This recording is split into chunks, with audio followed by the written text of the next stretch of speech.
محمد راشد المختوم ایک ایسے شخص کا نام ہے جس نے ریگستان پر دبئی نام کا ایک ایسا شہر بسایا جس کے ڈنکے پوری دنیا میں بجتے ہیں، اور یہ شہر اس وقت دنیا کا سب سے بڑا ٹورزم کا پیلس بن چکا ہے۔ دبئی میں دنیا کی بڑی بڑی کمپنیز اپنے ایونٹس کرتی ہیں اور اپنے پروڈکٹس کو لانچ کرتی ہیں۔ دبئی کو دنیا کا امیر ترین شہر بھی کہا جاتا ہے۔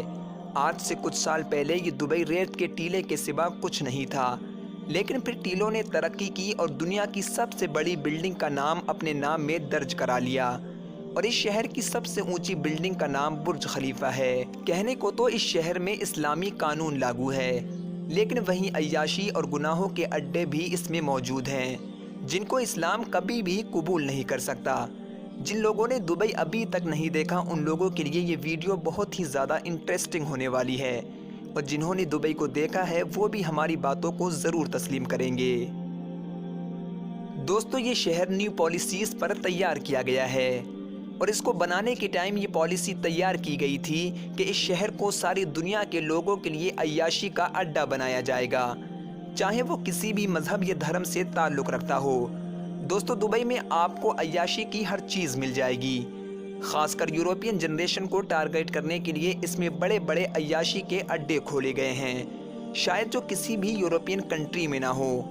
دوستو، اس ٹائم دنیا کا زیادہ تر پیسہ یورپ میں موجود ہے، تو جب وہاں کے لوگ عیاشی کرنے کے لیے دبئی آتے ہیں تو اگر ان کو عیاشی کا سامان نہ ملے تو وہ دبئی میں نہیں آئیں گے، بلکہ وہ دوسرے کنٹریز میں جائیں گے۔ لیکن اس پالیسی کو محمد راشد المختوم نے اپنایا اور دبئی کو بہت کم ٹائم میں آسمان چھوتا شہر بنا دیا۔ دوستو، کہنے کو تو دبئی میں اسلامک لا نافذ ہے، لیکن یہ صرف کتابوں تک محدود ہے۔ اگر ہم پریکٹیکلی دیکھیں تو دبئی میں ہم کو نیوڈ بیچز مل جاتے ہیں، اور ایسے بیچز بھی جو شاید کسی بھی دوسرے دیش میں نہ ہوں۔ اگر ہم شراب کی بات کریں تو یہاں آسانی سے ہر کوئی شراب لے کر پی سکتا ہے۔